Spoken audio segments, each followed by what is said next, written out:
afternoon, and thank you for attending today's HubSpot Q1 Fiscal Year 2023 Earnings Conference Call. My name is Danielle, and I will be the moderator for today's call. All lines will be muted during the presentation portion of the call with an opportunity for questions and answers at the end. If you would like to ask a question, please press star followed by 1 on your telephone keypad. It is now my pleasure to hand the conference over to our host, Chuck McGlashing, Head of Investor Relations. Mr. McGlashing, you may proceed. Thanks, operator. Good afternoon and welcome to HubSpot's first quarter 2023 earnings conference call. Today, we'll be discussing the results announced in the press release that was issued after the market closed. With me on the call this afternoon is Yamini Rangan, our Chief Executive Officer, Dharmesh Shah, our co-founder and CTO, and Kate Bueker, our Chief Financial Officer. Before we start, I'd like to draw your attention to the safe harbor statement included in today's press release. During this call, we'll make statements related to our business that may be considered forward-looking within the meaning of Section 27A of the Securities Exchange Act of 1933 as amended, and Section 21E of the Securities Exchange Act of 1934 as amended. All statements other than statements of historical fact are forward-looking statements, including those regarding management's expectations of future financial and operational performance and operational expenditures, the expected impact of the restructuring, expected growth, FX movement, and business outlook, including our financial guidance for the second fiscal quarter and full year 2023. Forward-looking statements reflect our views only as of today, and is required by law. We undertake no obligation to update or revise these forward-looking statements. Please refer to the cautionary language in today's press release and our Form 10-Q, which will be filed with the SEC this afternoon for a discussion of the risks and uncertainties that could cause actual results to differ materially from expectations. During the course of today's call, we'll refer to certain non-GAAP financial measures as defined by Regulation G. The GAAP financial measure most directly comparable to each non-GAAP financial measure used or discussed, and a reconciliation of the differences between such measures can be found within our first quarter 2023 earnings press release in the investor relations section of our website. Now, it's my pleasure to turn over the call to HubSpot's Chief Executive Officer, Yamini Rangan. Yamini? Thank you so much, Chuck, and welcome to everyone joining us on the call. Today, I want to focus on our start to 2023, share observations on the current macro environment, and provide some perspective on what generative AI means for HubSpot and our customers. Let's start with our Q1 results. We had a solid start to the year with revenue growing 30% in constant currency year over year. We delivered more than 4 points of margin expansion year over year, bringing operating margins to over 13%. Total customers grew by 23% to over 177,000 customers globally, fueled by net customer additions of over 9,900 in the quarter. I'm pleased with our momentum coming into the year and the focused execution by the HubSpot team. These results show that our product innovation is in high gear and that our bimodal go-to-market strategy is working. Our focus with our bimodal strategy remains clear. We want to drive volume at the lower end of the market while driving increased value upmarket. In Q1, we continued to gain momentum in both segments of the market. On the lower end, we saw a significant uptick in our net customer additions. This was driven by strength in free signups and pricing optimization plays we ran in our starter edition. In addition to that, HubSpot is powerful yet easy to use, and we are increasingly becoming the platform of choice for scaling companies. Looking up market, we continue to see our multi-hub value proposition resonating. More professional and enterprise customers are starting with multiple hubs, and over 45% of our ARR install base is now on 3 or more hubs. Upmarket customers are increasingly looking for 2 things: a single source of truth that provides full visibility across their entire customer journey and clear cost savings in this environment. HubSpot's connected platform delivers both. Specifically, Sales Hub continued to gain momentum in Q1 as customers look to build tighter alignment between marketing and sales to drive more efficiency across the front office. Take Liquidity Services, a B2B e-commerce marketplace, as an example. After adopting Sales Hub and Marketing Hub, they were able to eliminate 8 other tools, reducing their overall cost by 50%. They were able to connect their marketing and sales data to get better insights and drive an increase in their conversions and campaign effectiveness. This is a great example of our customers driving growth with multi-hub while saving time and budget. We also saw Operations Hub come up in more deals as customers focused on consolidation. They see the clear value of a solution that can connect systems, automate processes, and demonstrate value, especially in this economic environment. In fact, over 2/3 of our top 25 deals closed in Q1 adopted Ops Hub. Leveraging multiple hubs boosts efficiency, and I'm excited by the value our customers are seeing from our connected platform. As you can see, our bimodal strategy is working, and we will continue to maintain our pace of product innovation. Next, I want to shift gears and share what we're seeing in the macro environment. Overall, we continue to operate in a tough environment, and we're not out of the woods yet. While we see our top of funnel activity improving, sales cycles remain long and budgets remain under scrutiny. Decisions by committee have become the norm, with multiple executives involved in sales cycles. It is clear based on my conversations with customers that they're continuing to tighten their belts in terms of budgets, and we can see this in optimization across seats, contact tiers, and portals. Decision makers are focused on budget optimization and continue to spend cautiously. Now, despite these challenges, we have a solid playbook for executing and driving sustainable growth. We remain focused on product innovation and consistent execution. On the product side, we're cranking. One of our strategic objectives is to become the market share leader in marketing, sales, and service for scaling companies, and we remain focused on delivering depth of features in order to get there. In Q1, with Marketing Hub, we moved customer journey analytics to general availability, and the strong adoption and usage we're seeing gives me confidence that we are driving meaningful innovation that serves marketeers' needs today. With Sales Hub, we significantly enhanced the sequences tools for upmarket customers with selective threading and advanced permissioning. And we moved generative AI email functionality to beta.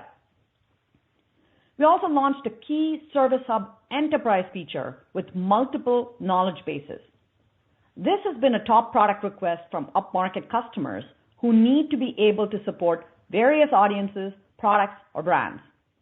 And in payments and commerce, we introduced scheduled subscriptions and moved payable invoices to private beta.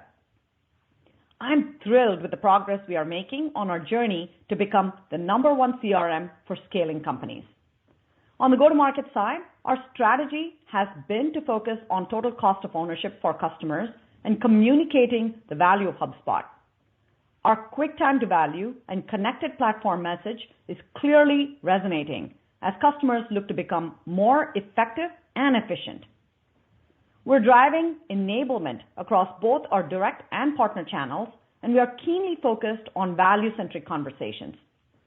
Looking ahead, we'll continue to navigate this macro environment by following our playbook to drive product innovation and consistent, strong execution. Now, I want to double-click on innovation and share how we're thinking about generative AI and why we are well-positioned to add even more value for our customers. We are in the early stages of a transformative shift. Generative AI is rapidly changing the landscape in 3 fundamental ways. It helps businesses generate content, generate insights, and generate code, all using natural language. This will be a massive opportunity for SMBs and scaling companies. Activities that once took them time, money, and deep expertise no longer do with Gen AI. And this shift will enable SMBs to reach more customers, serve them at record speed with unprecedented relevance. So what does this really mean for marketing, sales, and service professionals? In the simplest terms, we believe AI will guide go-to-market teams and make them more effective. This will fuel a new era of AI-guided growth for our customers. When we bring together the power of foundational models with the deep contextual data in HubSpot CRM, we can help go-to-market teams drive better results. Marketeers can use GenAI to guide them in creating more effective blog posts, email campaigns, and social content. Salespeople can use it to guide them to write better prospecting emails and deliver more relevant insights for customers. And service professionals can use GenAI to anticipate customer needs, suggest resolutions, and offer proactive support. We believe AI won't replace go-to-market teams. It will guide them to drive better outcomes. While there will be efficiency benefits, we're even more excited about effectiveness gains and the ability to drive guided growth for customers. While we are in the early stages of GenAI, HubSpot has unique differentiators. First, we have unique data and broad distribution. HubSpot CRM data is unified and cohesive, making it easier for AI to ingest and drive relevance. Second, we're at the center of our customers' workflows. HubSpot is where work gets done, so we can bring relevance to generate content and insights across the entire front office. We're not another AI point solution. We are an all-in-one CRM platform powered by AI. Third, we've always had a human-centric approach, and companies with a human feedback loop are at an advantage with AI. We made a ton of progress in Q1 with the launches of Content Assistant in public beta and ChatSpot in public alpha. Since our launch in March, we've had over 40,000 users sign up for ChatSpot, and the early feedback has been very positive.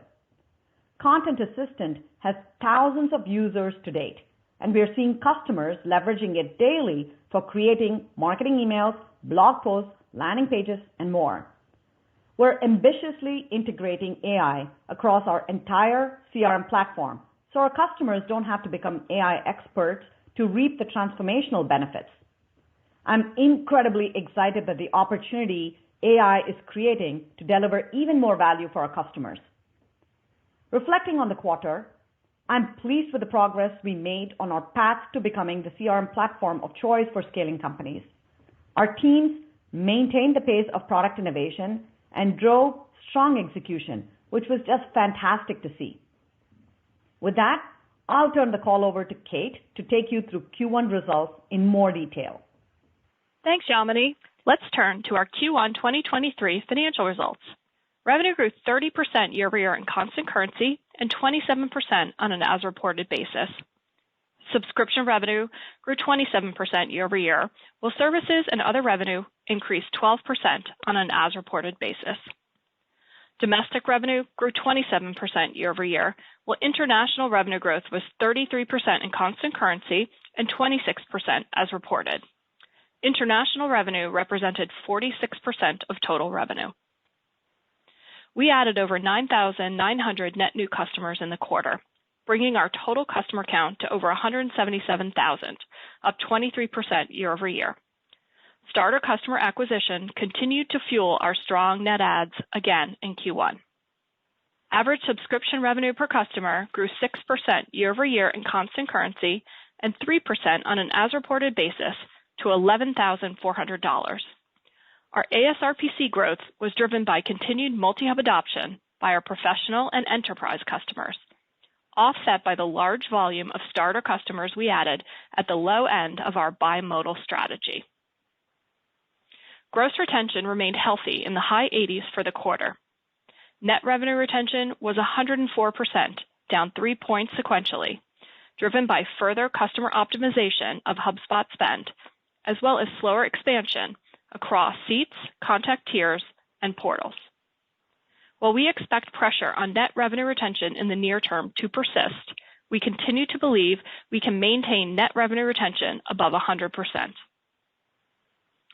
Calculated billings were $533 million in the quarter, growing 28% year-over-year in constant currency and 26% as reported.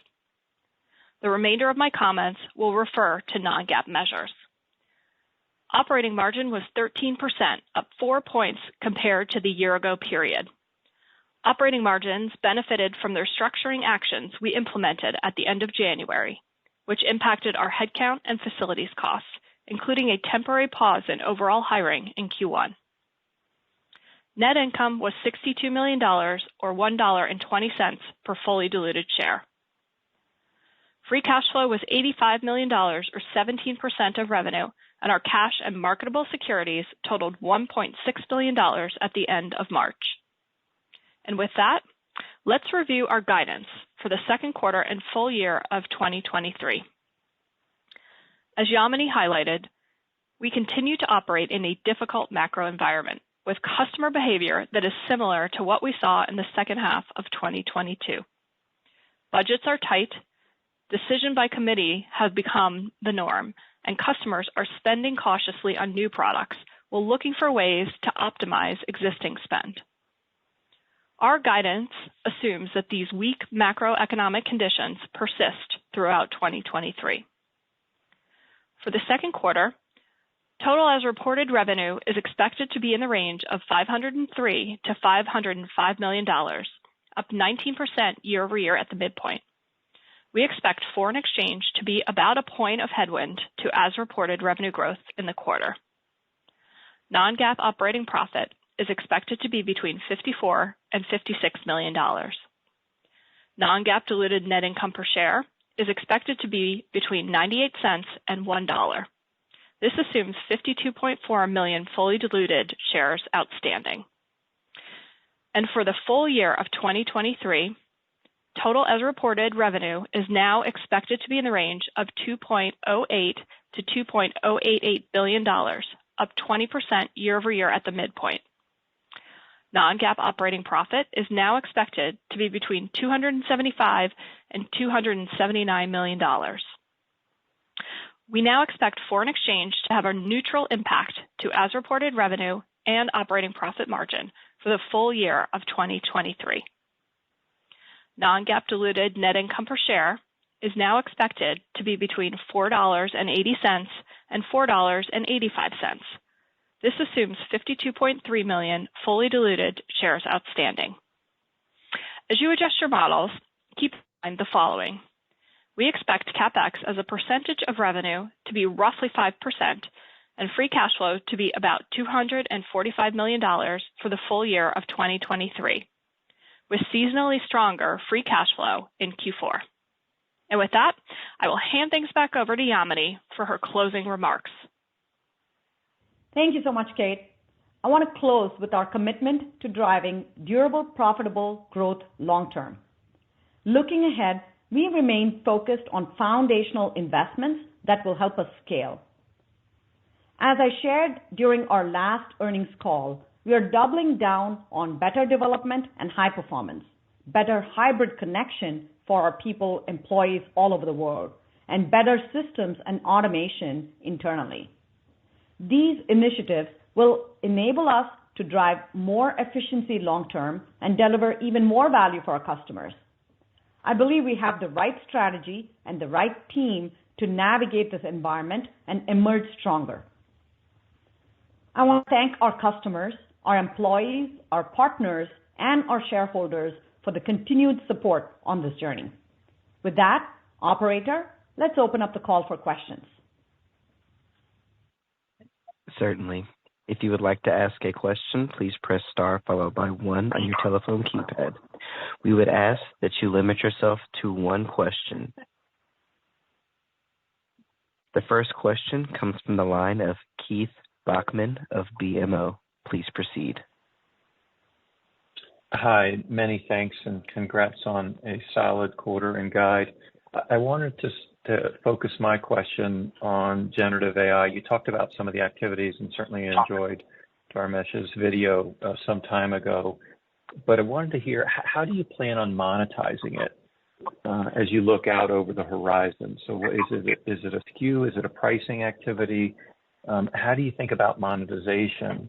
And as part of that is, when do you think some of these activities will be moved from beta to production environments? In other words, when might investors begin to see the benefits of AI in your financial results? Many thanks.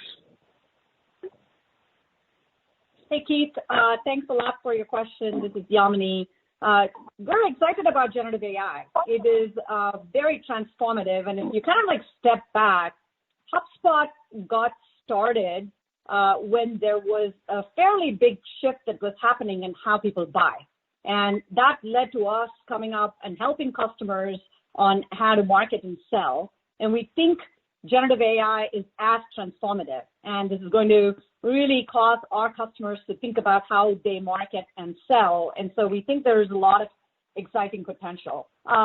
In terms of the monetization question, we have a very clear first principle when it comes to monetization. We focus on delivering customer value first, and from there on, monetization will follow. And we think that this is pretty early days in terms of monetizing.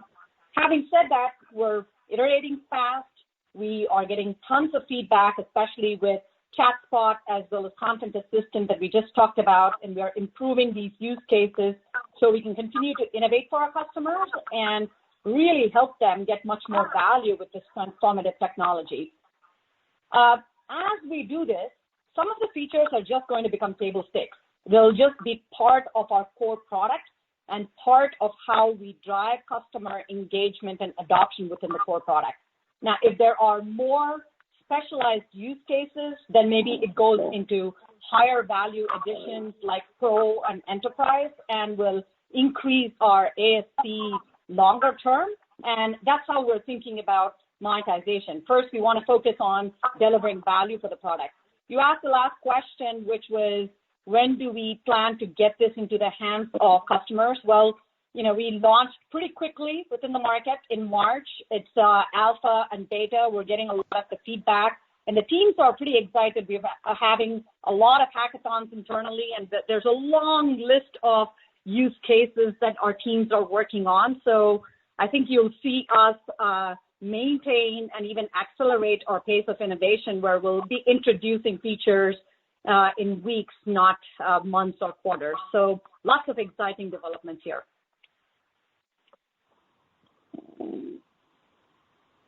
Thank you. The next question comes from the line of Mark Murphy of JP Morgan.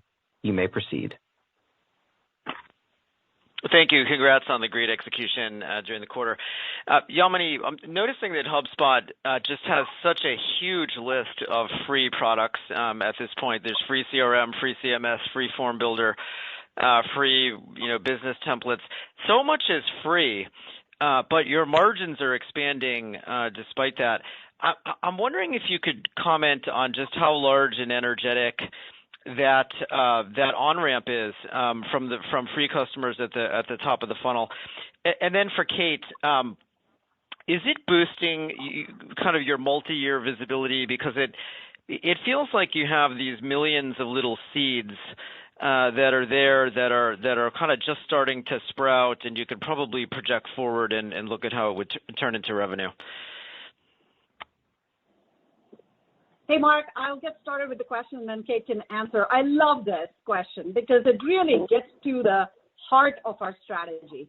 When HubSpot got started, we had this deep conviction that we want to add as much value for our customers as possible and continue to get the most adoption from small, medium, as well as scaling businesses. And the free tools is really part of that strategy to get the widest possible top of the funnel. And by the way, the free tools have a ton of value. I mean, you talked about free CMS, that adds a lot of value in a company getting a digital presence and getting started. There are a number of other growth tools, and that's clearly the strategy. And tying this maybe to something that I just talked about, which is the bimodal strategy. When you have a really wide funnel, which is what free tools like this create, then, we work to continue to deliver value. And so the number of starter customers and the conversion from free sign-ups to paid customers increases, and we've been looking at this over the past few quarters. We're very happy with how that conversion continues to happen. And then even from our starter customers, how they continue to get value in terms of Pro and Enterprise. So it's really our strategy for delivering value that's at work. And Kate, maybe you want to address the second part of the question there. Yeah, sure thing. Thanks, Mark. I think there's a lot of reasons to really love the strategy of our product-led growth. I would not say that increased visibility over the long term is one of them. That said, it's a really great low-cost way to get lots of customers using HubSpot really early in their business life cycle. And, we think it creates a lot of interesting dynamics over and above just the economics, which I can talk about. It creates a nice moat, a competitive moat for us against low-end disruption. It also enhances pretty dramatically the value of our overall platform just based on the scale of customers at the low end. Now, some portion of those starter customers will upgrade to Pro and Enterprise over time. I think you already know that. Oftentimes that happens with a bit of a faster sales cycle that we also like. But this is really just one of many motions that will drive our growth over time.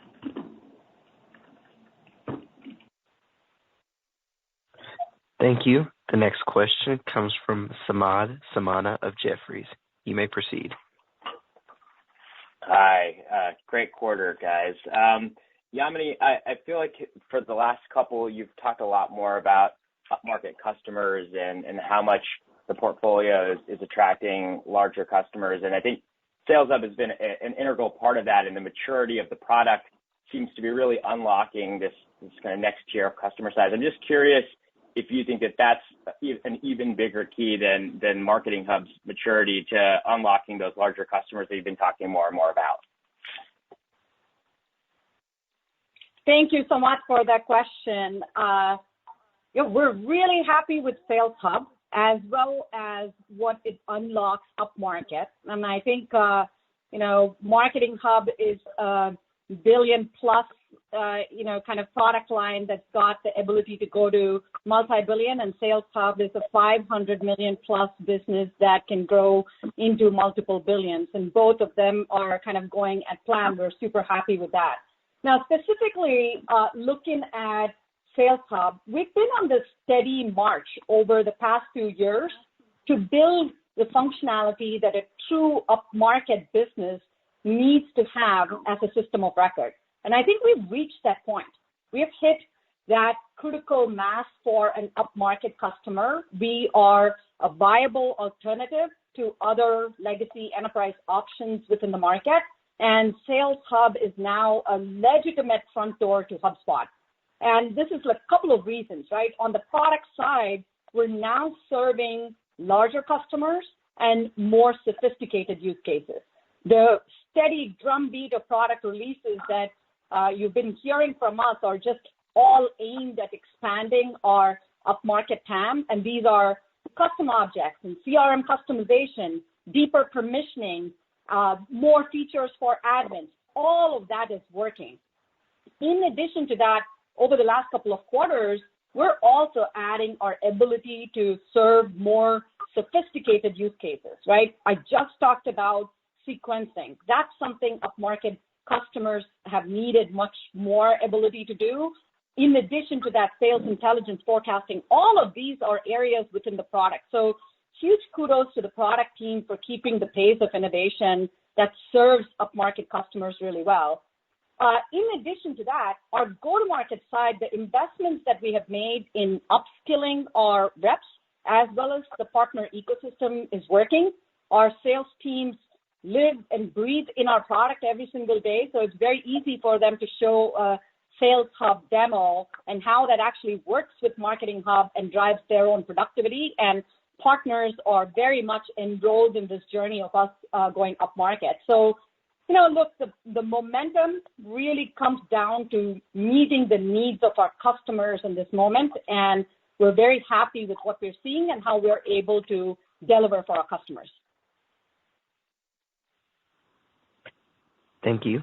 The next question comes from the line of Elizabeth Porter of Morgan Stanley. You may proceed.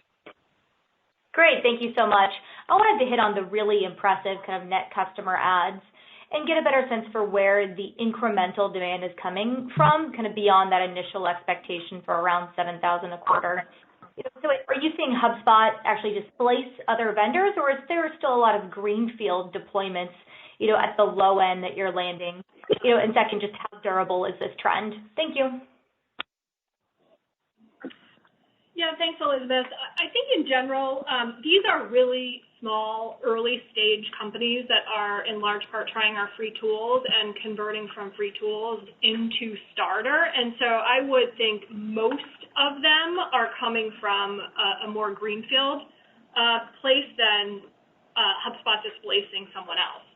If I look at the quarter-over-quarter trend in net customer adds, we are obviously very excited about the 9,900 new ads. The vast majority of the increase quarter over quarter is coming at that starter tier. And there are a couple things that are driving it. Yamini talked about the healthy volume we are seeing of free signups as a result of our strong top of funnel demand. We are also continuing to test pricing optimization levers as we do, frankly, on a regular basis. And that is also working. That said, Q1 always has tended to be seasonally strong. I do not expect that we're going to stay at 9,000 customer adds, but we do feel good about net adds continuing to remain strong. I would advise 7,000 to 8,000 range over the next couple of quarters, with the biggest variable there being how the starter editions behave. Thank you. The next question comes from the line of Josh Riley of Needham & Company.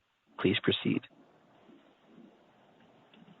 Hey there. Thanks for taking my question. Nice job on the quarter here. Can you give us a sense of how the direct versus the partner business is performing over the last couple quarters here? I think last year you made the comment that the partner business was performing stronger into the downturn. And what are just, the dynamics or additional color there? Thank you. Hey, Josh. Thank you for the question. This is Yamini. Both direct and partner are executing as planned. We've shared in the past that our strategy with the partner ecosystem is we want to be able to scale both selling as well as servicing with partners. And in the last couple of years, as we have gone up market and as we have really transitioned from being a marketing automation company to a CRM platform, we've really spent a lot of time as well as energy and efforts with our partners to bring them along that journey. And that strategy is working. So as you look at Q1, the partner ecosystem performed well. When you talk to partners, I know many of you talk to partners, you'll hear them talk about multi-hub, deployments, and as well as leading us a little bit up market. So they are helping us in that journey. And there's just a lot more joint co-selling. And if you step back and think about what do customers want, as they, in this environment, make decisions, they want high returns and low risk.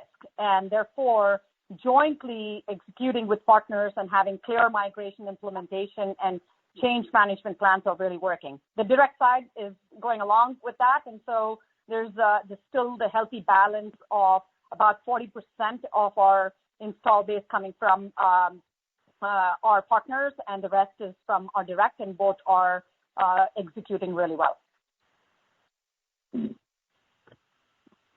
Thank you. The next question comes from Rishi Jaluria of RBC. Please proceed. Wonderful. Thank you so much for taking my question, and nice to see continued strong execution. I wanted to ask another generative AI question and kind of go back, Yamini, during your prepared remarks. You talked about the ability for people to, businesses to use generative AI on the back end to generate code. I want to think about, from your perspective, how do you see your ability to use generative AI maybe to iterate features and functionality faster and potentially narrow the gap with some of the upmarket players that maybe customers want to move on to HubSpot, but some of those features and functionality may be missing? Just how should we be thinking about that? Thanks. Yeah, thanks for the question, Rishi. This is Dharmesh. So a couple of things on generative AI with HubSpot. One is we're making the investment to make generative AI part of the HubSpot framework. And that gives us two things. It gives us kind of short-term speed to market because all of our product teams can now benefit from the generative AI features we're building in the core platform. But we think it has wide applicability across the entire suite of application hubs within HubSpot. So that's what gets us to be really excited. And one thing that kind of gives us an advantage in terms of versus other companies is that, HubSpot grew up with a organically built for SMB platform where all the data is cohesively stored and normalized. And this becomes very, very important because in order to kind of get the value from generative AI, you need to be able to kind of use the existing data that you have. It's not about having tens of millions of records.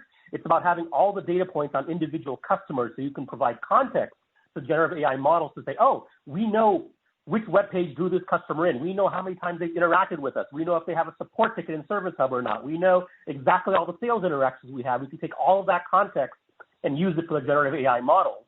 And one of the benefits to companies like HubSpot that has this kind of very rapid iteration, get something in the hands of users, is I believe, and the team believes, that they who can actually get something in users' hands and get that feedback and have a very tight feedback loop are the ones that win. So we think generative AI levels the playing field in terms of the incumbents that are there, and we think HubSpot is uniquely positioned to kind of benefit from generative AI given our organic approach to building the platform and the way we treat the HubSpot framework and the primary colors.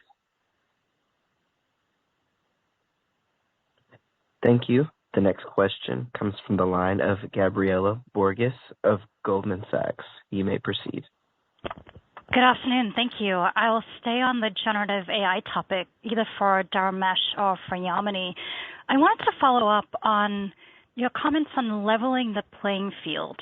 Do you think over the longer term this leads to less crowdedness or less competition in the front office stack? And then I wanted to ask directly about the trade-off between efficiency and effectiveness. What are your thoughts on the potential bear case on if marketing people and salespeople become more productive and HubSpot has a seat-based model? How do you think about the risk that seats go down while you're monetizing incremental functionality on the way up, if that makes sense? Thank you. Great questions, Gabriela. Thanks for that. Maybe I'll start, and then Dharmesh, certainly feel free to join here. We do think of it as leveling the playing field, especially for SMBs. Now, one of the things that we've been very consistent about is taking powerful technology, sophisticated technology, and democratizing that for SMBs. And that's exactly what we're trying to do with generative AI. SMBs typically don't have large teams of AI experts sitting, and we want to be able to bring it in with the same power and ease of use, and that will allow our customers to really compete effectively within the market. I think the second question you asked was really around how we think about effectiveness versus efficiency. And look, I think it's very hard to predict in the long term, or maybe even the next 3 to 5 years, what happens with a lot of the jobs. From our perspective, some jobs are going to become less relevant and more automated. At the same time, AI is probably going to create more jobs and new skills. It's a little too early to predict longer term. Having said that, our belief is that AI will not replace humans, but humans who use AI will replace humans who don't use AI. And we're in the business of helping humans use AI much better. And that's exactly what you're seeing in terms of our strategy. The first stage of our strategy is to help people to drive better outcomes, a lot more in terms of the effectiveness focus. And you can already see this happening with Content Assistant and ChatSpot, and that's empowering our customers to drive better outcomes, not just save time. And the next stage is really taking generative AI and really making it applicable across our platform. Dharmesh just talked about how we think about it from a framework perspective. It's like one of our primary colors, and repeatable tasks can be commoditized, and the real value is going to come from that last mile of human intelligence. So we are of the mindset that this is going to drive to better outcomes for everybody within the front office. Dharmesh, anything else that you'd want to add? Yeah, one thing I'd add just in terms of the long-term view on generative AI overall. Right now, kind of 95% of the attention calories are in use cases where we take natural language and convert them to something that a human's going to consume, be it a blog post or an image, and we'll eventually see video. And I think 95% of the opportunity for companies like HubSpot is actually using natural language prompts and generative models to create code, things meant for computers. So we can look at examples like creating a report definition in HubSpot, creating a custom workflow action in OpsHub, all of these things where we can take things that were historically only accessible to like a small percentage of the users within the company, and we can expand that now so that a larger portion of people can generate sophisticated reports, can write custom workflow actions, can do data cleansing and all these things. So it just puts power tools in the hands of many more customers. So we're just very excited about that kind of ability to kind of democratize and make things easy, which is what HubSpot's always been known for. Thank you. And on behalf of the management team, I would like to ask that you limit yourself to one question. The next question is from the line of Brent Bracelin of Piper Sandler. You may proceed.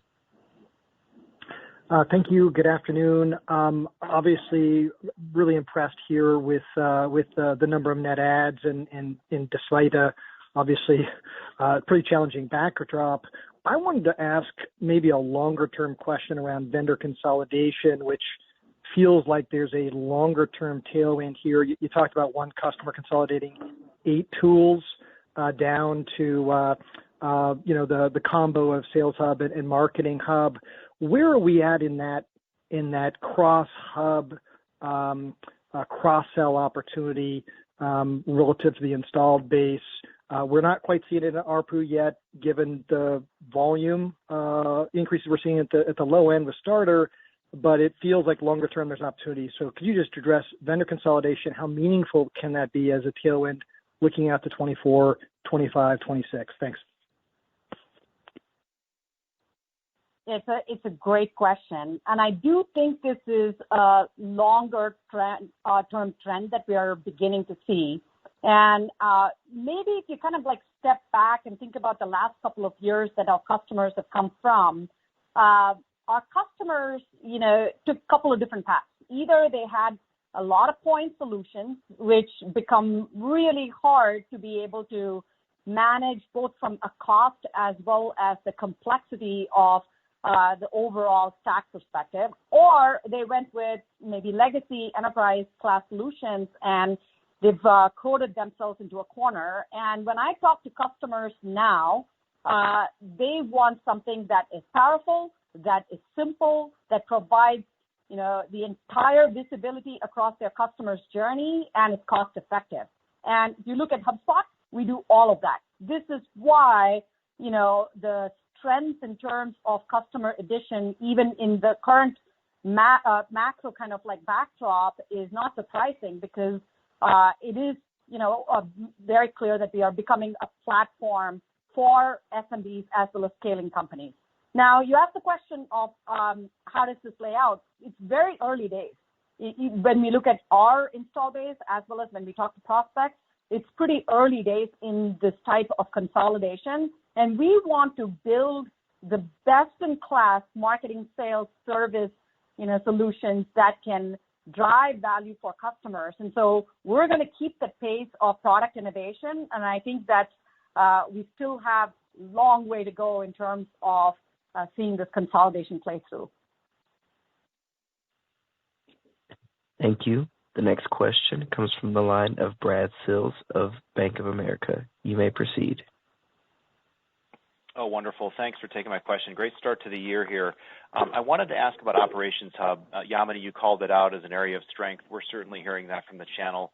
Would love to get your perspective. To me, this seems like the platform. You're running, 2 or more hubs. You need the glue to automate workflow across different hubs using Operations Hubs. Is that why you're starting to see the success now with Operations Hub? In other words, you're getting to the point where customers are running, more customers are running 2 or more hubs. They need that glue. Just any color on, what's driving that Operations Hub strength. I love this question, Brad, and you actually gave the answer. You hit it on the head. It is that we are seeing a macro-driven front office unification.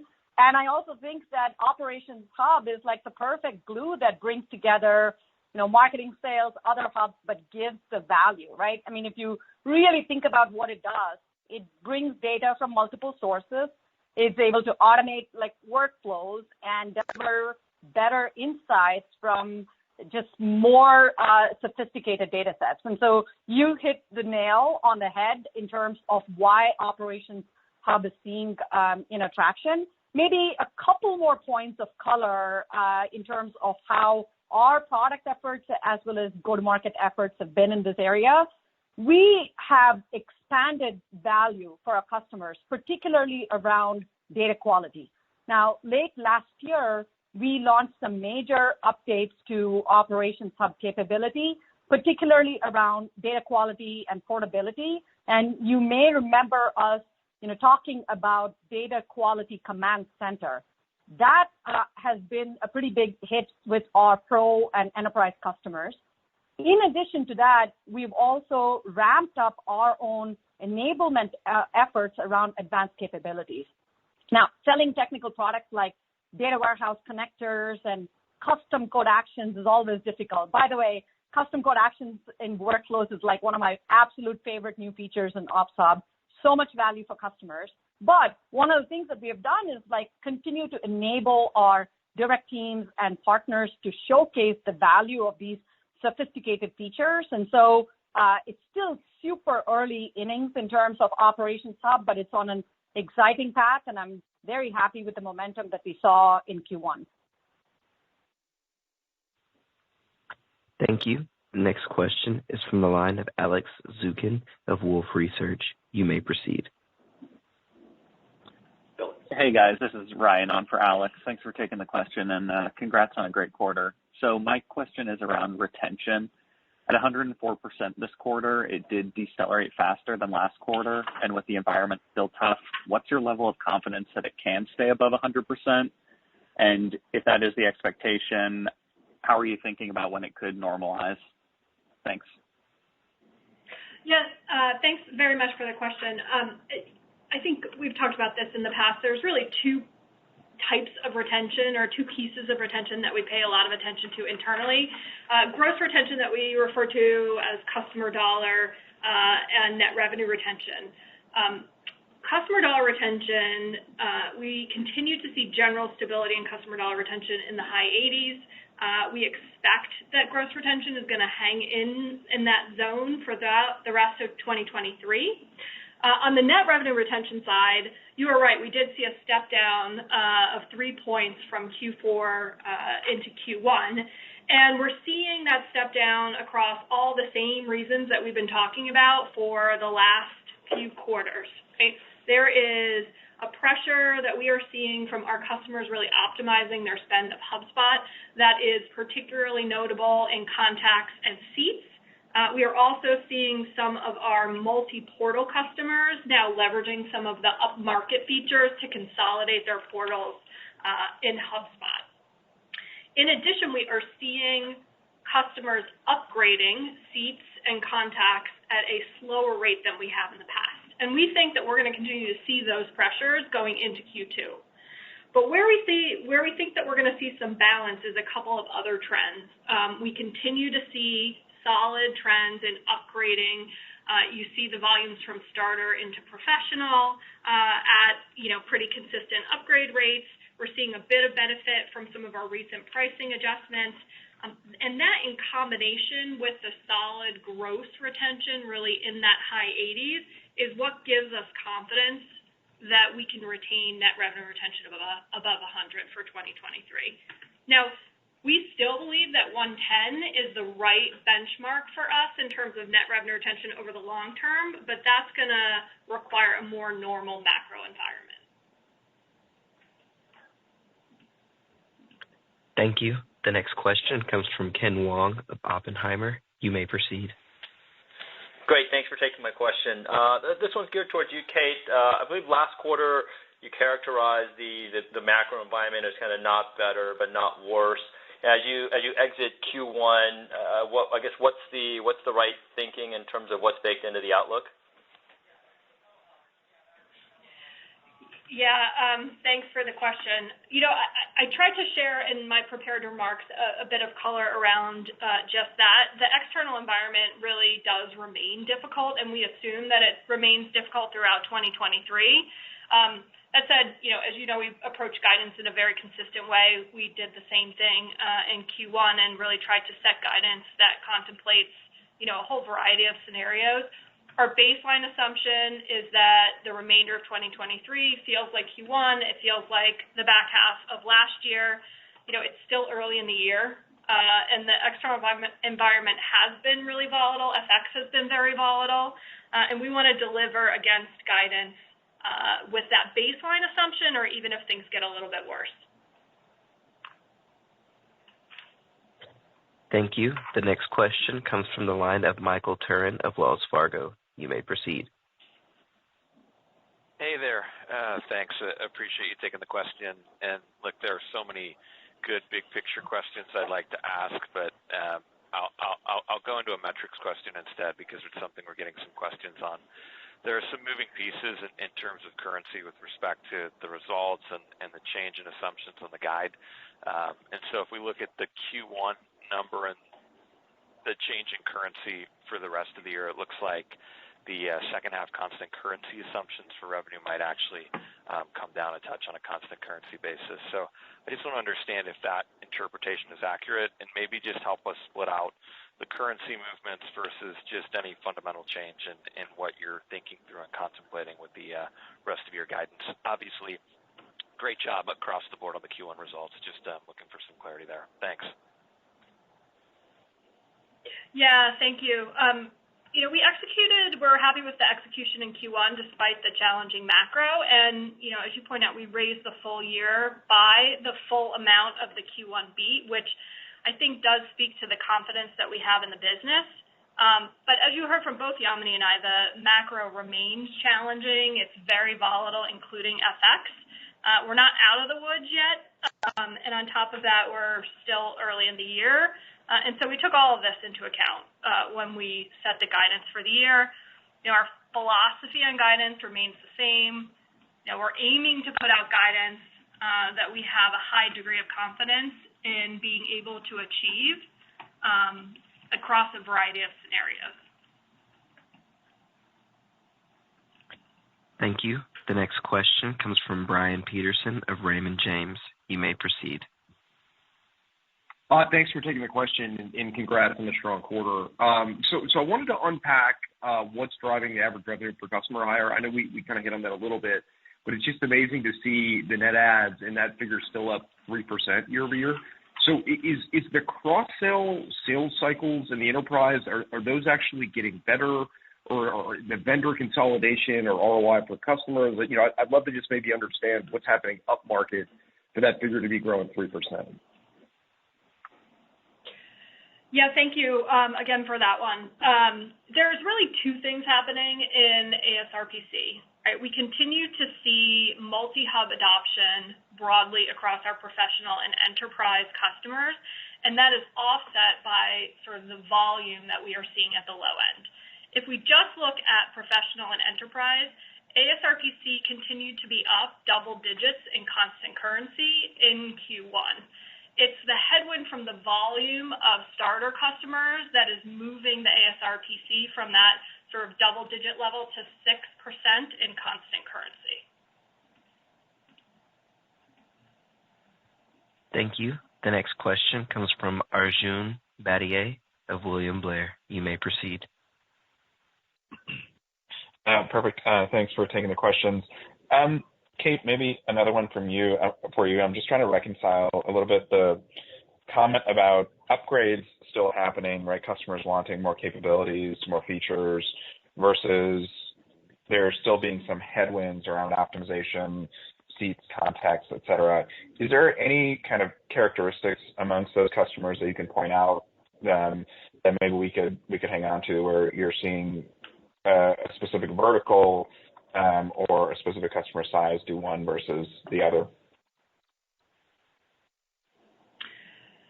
Yeah, I mean, it's a good question. These are not new trends for us. We've been seeing the same type of pressure and dynamics within our customer base over the last few quarters. And what we are seeing is a focused initiative to get the most out of their spend with HubSpot.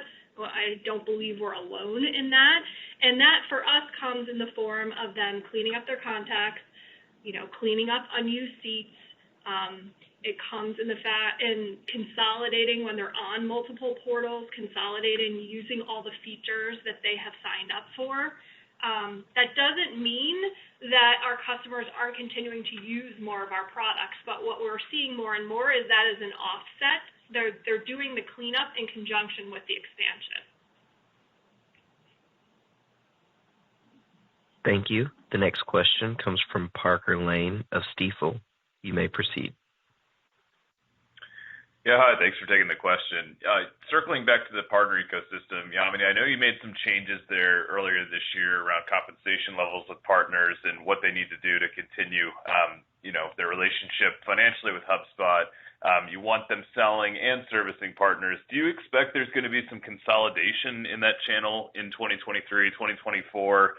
And then, what exactly are you guys doing behind the scenes to upskill those partners to get them in a position to be more effectively servicing the customer base? Thanks. Hey, Parker. Thanks a lot for the question. I think maybe two parts there. I'll first start with the changes that we made and then answer the second part of the question. I'm really pleased with the response from the partner channel. And since the announcement and even before the announcement, I've spent a lot of time talking to our partners, elite diamond partners, in terms of the change. And just to step back, we really looked at our partner commissions, and we are incentivizing our partners to have more consistent engagement with our customers, to sell and co-sell more with us, and to do more multi-hub.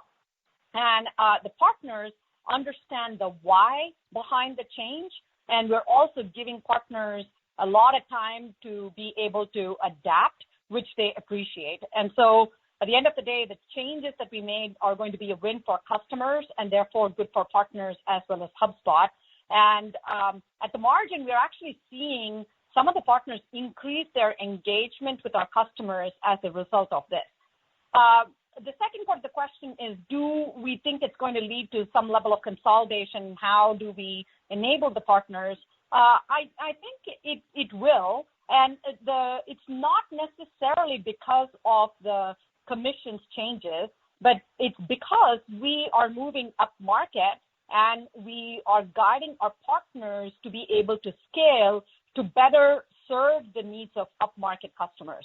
And as we do that, we are definitely beginning to notice that partners are either already consolidating or figuring out ways to scale, and therefore, the percentage from elite partners, from top partners, is probably going to increase as we continue the transition to, driving multi-hub as well as serving the needs of up-market customers. And our focus on partner enablement is really high. We've been really on this journey to enroll them, to drive more certifications. There's an upcoming certification week that's coming up for partners, and we're putting a lot behind that, and we'll continue to drive the level of technical capabilities within the partner ecosystem. Overall, really happy with the response and where our partner ecosystem is going. Thank you. The next question comes from Terry Tillman of Truist. You may proceed. Great. Thanks so much for taking the question, and congrats on the quarter. This is Bobby Dion for Terry. Curious what you're seeing globally in terms of strength or weakness across geographies. Thanks. Hey, Bobby. Thanks a lot for that. Overall, fairly consistent in terms of what we are seeing in North America as well as our international markets. As Kate just mentioned, international is about 46% of our overall base and growing, reasonably well. There is not that much of a divergence in terms of the trends. What we see in terms of the longer deal cycles and more decision makers is across North America and international.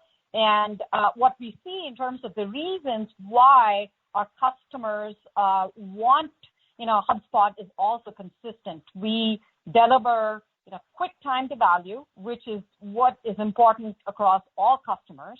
And most of the time, value is in a matter of weeks, not months or quarters. And customers really care about their costs, and they're consolidating with fewer platforms. And so we see a lot more platform consolidation and multi-hub conversations, both in regional as well as international markets. And there's kind of a high bar to action across all customers, but we are executing in both markets with consistency. Thank you. The next question comes from the line of Michael Turits of KeyCorp. You may proceed. Hey, thanks for the question. Great quarter. I wanted to ask about the move up market and how you're pushing from the direct channel, the direct Salesforce perspective. This is a year in which you're increasing margins and you've had a RIF. But so what are you doing in terms of investing in the direct sales channel to try and drive more engagement, and how are you managing the costs on that? Yeah, thanks a lot for the question. Maybe I'll start with upmarket and what we're doing with the sales team, and Kate, feel free to add in terms of the costs there. If we step back and think about why upmarket is working and what is upmarket for HubSpot, we're still very, very focused on the 2 to 2,000 employee segment. And for us, upmarket is the 200 to 2,000 employee segment. And if we think about customers there, they care deeply about cost savings within this environment, and they care deeply about navigating the macro while driving resilient growth. And HubSpot helps with both of those. We are powerful, solution that's still very, very easy to use and easy to implement, and that's what is resonating within upmarket. As we've thought about our own sales teams and internally driving the efficiency, we've talked about this. We are driving more data into the hands of our direct sales reps. We are arming them with the right kinds of total cost of ownership as well as value messaging. This is the tightest level of alignment I have seen between product, marketing, and sales in terms of the key messages that we're delivering. And our teams are very, very focused. And so I think from an internal standpoint, systems, automation, messaging, alignment are all in favor of driving consistent execution there. Thank you. The next question comes from the line of Taylor McGinnis of UBS. You may proceed. Hi, thanks so much for squeezing me in, and congrats on a really great quarter. The 1Q margin performance was really strong, particularly sequentially. So are you able to break that down and quantify the drivers of the uplift, like how much was from the restructuring or hiring and efficiencies in the business, just to help us think about the future margin trajectory and the durability of the progress that we're seeing? Yeah, Taylor, it was a really good question. The margin upside in Q1 versus our expectation is primarily related to the restructuring. So revenue came in a little bit better than expectations on some favorable FX rates, but we frankly underestimated the impact the restructuring would have on our overall hiring plans, and resulted in really a delay in returning to our regularly planned hiring cadence. That said, we're feeling really good about where we are now. What this means is we expect to sort of return to that normal seasonal pattern in our operating margins from this point on through 2023. Q2 margins are going to decline slightly. It's a typical sequential pattern for us with annual merit increases and a return to the investment in hiring as well as some hybrid connection. That said, we will expect that operating margins are going to expand through the back half of the year with low double digits in Q3 and high teens in Q4, consistent with what we provided last quarter. Thank you. And with that, we will conclude our time of question and answer. I would now like to hand the conference back over to Yamini Rangan, CEO, for any closing remarks. Thank you so much for all the engaged questions as well as the support. Look forward to connecting back again in a few months. Bye. And with that, we will conclude today's call. Thank you for participating. You may now disconnect your line.